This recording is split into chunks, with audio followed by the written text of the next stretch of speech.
bet you've probably done it. Promoted your best salesperson to sales manager, or your most talented engineer to engineering lead, and 6 months later the team is struggling, your star performer is drowning, and you're left trying to work out what went wrong. This isn't a failure of talent, it's a failure of preparation. Research from the Chartered Management Institute found that 82% of UK managers receive zero formal training before being put in charge of people. Gallup found that companies pick the wrong person for management roles 82% of the time. Not because they lack potential, but because we promote based on individual performance rather than management capability. And here's the uncomfortable reality: only 1 in 10 people has natural management talent. Another 2 in 10 can become excellent with the right development. That means that 70% of people promoted into management will struggle unless we equip them properly. The cost isn't abstract.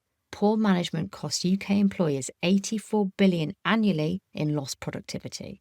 But manager quality accounts for 70% of variance in team engagement, which directly correlates with productivity, retention, and results. So what do great managers actually do differently? 3 researchers have done the work to find out. Marcus Buckingham, research at Gallup, analysing thousands of managers across industries, revealed something genuinely counterintuitive. Great managers break the rules of conventional management wisdom. Rather than treating people identically in the name of fairness, they individualise relentlessly. Rather than focusing on fixing weakness, they amplify strength. The core insight? People don't change that much. Don't waste time trying to put in what wasn't left out. Try to draw out what was left in.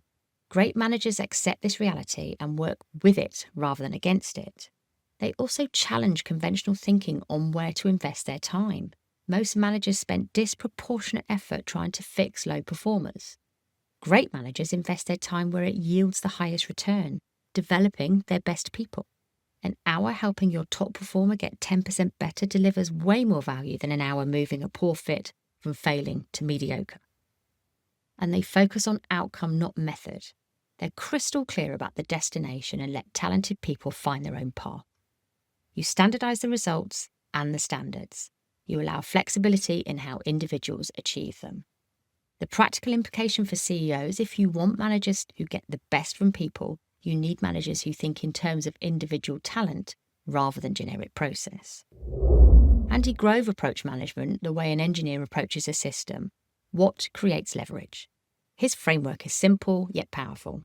A manager's output is the output of their organisation, not what they personally accomplished, but what their decisions and actions enabled others to accomplish. That shifts the question entirely, and it leads to a clear answer about where managers should spend their time. Grove identified the one-on-one meeting as the manager's highest leverage activity. His structure: the agenda comes from the team member, their concerns, their blockers. The manager's role is to listen, ask questions that surface underlying problems, provide context, and remove obstacles. It's the subordinates meeting, that's the point. Grove also introduced the concept of task-relevant maturity, and it solves a real management problem. You can't manage everyone in the same way, but you also can't create endless unique approaches. The variable is someone's experience with a specific task. A brilliant engineer learning to lead their first project needs close supervision. That same engineer designing a circuit in their area of expertise needs minimal oversight. One decision rule consistently applied. His broader insight: great managers build operating systems, weekly one-on-ones, monthly business reviews, quarterly planning. These rhythms compound over time. When growth stalls, it's often because the informal systems that worked at smaller scale have broken down. Consistent operating rhythms are the infrastructure that lets organisations grow. Liz Wiseman's research examines a question with enormous implication. Why do some leaders drain intelligence and capability from their teams whilst others amplify it? A study of over 150 leaders identified 2 distinct types. Multipliers make their people smarter and more capable. Diminishers reduce their team's effectiveness, often without intending to. Multipliers get twice the capability from their people than diminishers do. Diminishers might access 50% of what their people have to offer. Multipliers get closer to 100. That difference compounds dramatically across teams and over time. What's striking is that diminishers often have good intention. They're typically smart, driven leaders who've succeeded through their own intelligence. The problem is they assume their job is to be the smartest person in the room. And this creates a dependency cycle. The team waits for direction. They stop developing their own problem-solving capabilities. They become cautious about making decisions without approval. Wiseman identified 5 disciplines where multipliers operate differently. They are talent magnets, not empire builders. They attract and develop talent, including people who might eventually outgrow them. They're liberators, not tyrants. They create psychological safety, let people think and experiment while still holding high standards. They're challengers, not know-it-alls. They ask hard questions that force the team to think differently rather than providing answers. They're debate makers, not decision makers. They create rigorous debate before decisions, accessing the collective intelligence. And they're investors, not micromanagers. They give ownership and hold people accountable for results without dictating the path. The research also found something sobering.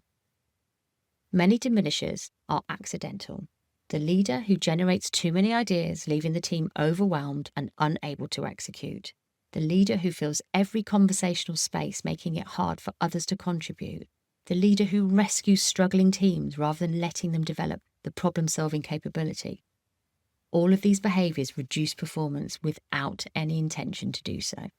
So 3 frameworks and 1 underlying principle. Great management is about multiplication, not addition. Buckingham shows that multiplication happens through individualisation, understanding each person's unique strengths and building conditions where those strengths drive performance. Grove shows that multiplication happens through leverage.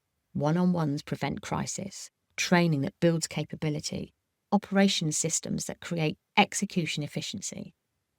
Wiseman shows that multiplication happens through liberation, giving people ownership, creating space for thinking, accessing discretionary intelligence.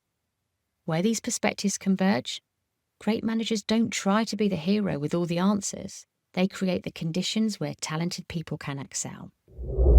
If growth has plateaued, look at your management layer. Are your managers multipliers or diminishers? Are they investing in high leverage activity or drowning in low leverage work? Have they built operating systems that scale? Most of your managers were never trained to manage. They were promoted because they excelled as individual contributors and then expected to figure it out through trial and error. And that's expensive. But management capability is developable. And for most organisations, investing in it is the highest return investment available. This is just a taste of what's inside the Growth Catalyst community, a place built for CEOs and founders to learn, develop, and fulfill their growth mandate and promise. If you're a CEO or founder currently planning, making change, and making big strategic and operational decisions right now, this is the community for you. Get 90 days free all access, Zockery.com.